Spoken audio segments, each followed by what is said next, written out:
life in beautiful, brilliant, shimmering colors. At this stage in my life, there is no better day than today.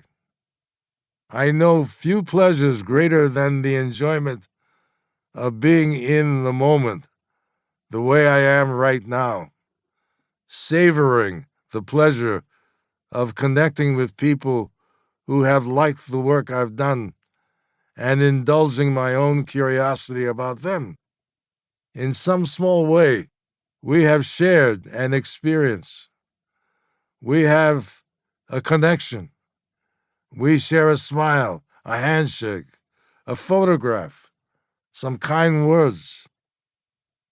I have come to see it and enjoy it as the fruit of my life's work, the work I've done over 7+ decades on screen and on stage, sharing a point of view that hopefully has helped people toward a more sympathetic understanding of who we are and what we share as human beings.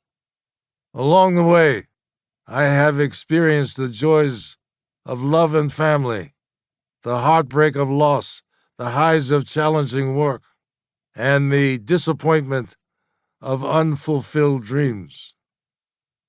I have also struggled with the questions that confront many of us at one time or another. Who am I? Why am I here? What am I doing with my life? Is this life, this phenomenon of existence, at all meaningful? Or is it one long, eventful absurdity? January 1988. I was in New York starring in August Wilson's play Fences. I took over the lead from James Earl Jones, something I don't recommend to any actor.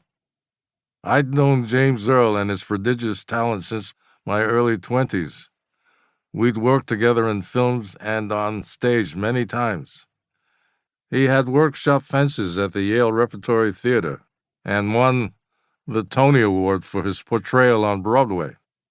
He owned the part of former Negro Leagues baseball player turned Pittsburgh trash collector Troy Maxson in this powerful play about the effects of racism on an individual and his family.